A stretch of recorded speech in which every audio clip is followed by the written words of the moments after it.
Charmaine, nou sê vir my, hoe sal jy sê, wat was van die kragtigste keuses wat pasiënte gemaak het vir 'n positiewe uitkoms? Net soos jy gemaak het, neem eienaarskap van hoe dinge moet gebeur. Ja, jy gaan sekere goeders kry, jy gaan sekere dae, sekere behandeling kry. Vat eienaarskap oor hoe jy dit gaan hanteer. Ek het dit gesien in 45 jaar. Jy kan dieselfde pasiënt hê, met dieselfde stadium van dieselfde kanker. Die een pasiënt, kom ons noem dit speel poor me, victim, maar die ander pasiënt, en daar's 'n tyd om so te voel, die ander pasiënt besluit, yes, if it depends on anybody, it's gonna be me. In menslike taal, natuurlik, dit kom van bo in die genade. So dis die belangrikste ene. En dan die tweede ene, go back to the drawing board, gaan kyk, wat is jou doel hiermee? Wat se doel kan jy daarin vind? Want onthou as ons 'n doel het om te leef, of 'n doel om iets te doen, dan kom dit sommer ampertjies van self en makliker. En dan, weet jy wat, embrace die geleentheid wat jy gekry het. Pasiënte sê altyd vir my, dokter, ek is so dankbaar, ek het 'n tweede kans gekry. Ja. Ek weet wat hulle bedoel, en dit is so belangrik. Ek sê soms, weet jy wat, ons is die ouens wat aan die kortste end trek, want ons kan môre iets oorkom, en dan is niks in plek nie. Die pasiënte so embrace daai kans. Weet jy, ek hou nie noodwendig van die woord wake-up call nie, maar dit beskryf dit so mooi, jy weet. Jy het weer 'n kans, jy het nog 'n kans, jy weet. So embrace dit. Dis die 3 groot belangrikste. Weet jy, dis hoekom byvoorbeeld die kinders wat kanker het, soveel makliker daardeur kom. Jy kan nou vir 'n kind chemoterapie gee, jy kan 'n beenmerg doen, jy kan 'n limbaalpunksie doen, 'n lammepunks waar jy chemo inspuit. As hy wakker word, staan hy op in 'n hart, op die hele gange vol. Hulle minds is uit die pad uit. Nou, Charmaine, van ons pasiënte sal weet dat daar is wat dit makliker gaan en daar wat dit swaar gaan. Nou, wat sal jy as kundige vir ons aanbeveel? Wat kan ons op daai dae doen om ons spirits op te tel? Okay, iets prakties wat ons weet werk, wat die science vir ons bevestig het. Ek gaan net 'n voorbeeld noem. Asseblief. Want onthou, dit is belangrik dat jy ook jou emosies beleef. So as vandag 'n besondere berg op pad is, besluit, en dit sluit aan by eienaarskap, besluit, okay, vandag gaan 'n wolkerige dag wees, vir watter rede ook. Ek gaan my, en dit werk baie goed as jy dit neerskryf ook, ek gaan myself 4 of 6 of 8 ure of 24 ure gee, om nou so bietjie die blom teen die muur te wees, of in die bed te lê en boek lees, of net te wees af, ervaar dit. Maar 24 uur, môreoggend, 7 uur, dan maak ek daai switch, en dan is ek weer myself. En nog beter, kry 'n buddy, jou man, of jou kind, of 'n buurvrou, of 'n vriendin. Môreoggend 7 uur bel julle my, of môreoggend 8 uur.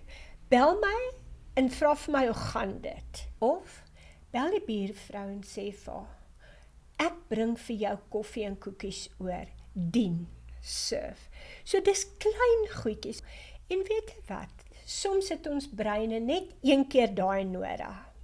Die tweede keer gaan dit al makliker, en die derde keer, weet jy wat sê jou onderbewussyn vir jou? I'm bigger than that. Gat waaraan ek was. So het ek hom nou regtig nodig, okay, net vir 4 ure. So dis 'n praktiese ene. Die ander voorbeeld is dikwels, as jy weet hierdie week gaan nou challenging wees, dra 'n rekkie. Elke keer as jy so voel, okay, nou gaan ek, hier kom ek, kan skiet jou net met die rekkie. Want dikwels net om die fokus af te haal, laat jou uitkom uit daai gat uit. Jy verskuif net die fokus. Ander voorbeeld is, ek voel vandag af, môreoggend, as ek opstaan of na 12 ure, gaan ek aantrek, ek gaan my beste skoene aantrek, my beste jurkie, en ek gaan vir iemand kuier wat dit nie verwag nie. En dan 'n belangrike een wat so goed werk, en ek sê dikwels vir pasiënte, doen dit van die begin af. 'n dankbaarheidsjoernaal elke aand of elke oggend. Net vinnig 3 goedjies. Ek is dankbaar vandag, want weet jy wat? Ek het met my motor gery vir chemoterapie. Ek is dankbaar want ek het kinders wat na my omsien. Daar's soveel pasiënte wat nie 'n familielid het nie. So skryf net 3 goedjies, want ons breine kan nie wallow in 'n negatiewe ding terwyl jy 'n positiewe ding skryf nie. En terwyl jy 3 goedjies skryf, dan dink jy, ek kan sommer aan 'n 4de enetjie dink, 5de enetjie. So daar's klein praktiese voorbeelde wat 'n ou kan doen. En leer dit weer vir iemand. Iemand wat langs jou sit in die chemoterapie stoel. Charmaine sê vir my, ons almal kry dwarsmense. Daai pasiënt wat nou besluit, luister, hierdie behandelings is nou nie vir my nie. Wat se raad, wat se voorstelle kan jy maak? Hoe kan ons daai persoon support? Okay, baie goeie vraag. En ja, ons kry pasiënte wat sê, ek wil geen behandeling hê nie, ek wil nie chemobestraling hê nie. Gewoonlik sal ons probeer uitvind, hoekom nie? Wat het hulle gemaak om dit te besluit? Pasiënte sal vir my byvoorbeeld sê, ek is 85 jaar oud, ek het 'n goeie lewe gehad. Ek wil nie nou siek wees in en uit 'n hospitaal vir 6 maande nie. Dan het ek 'n kans, of ons 'n kans om vir hulle te vertel hoe dit mag wees. Want mense hoor in die leuke publiek daar buite en in die leuke tydskrifte, dan sien hulle iemand chemo gekry, dis die prentjie. Ja, Onthou, elke kanker, elke stadium van elke kanker, se behandeling verskil soms. So dikwels, dan sal ons die opening neem om vir 'n pasiënt te verduidelik meer van wat vir hom of haar sal werk.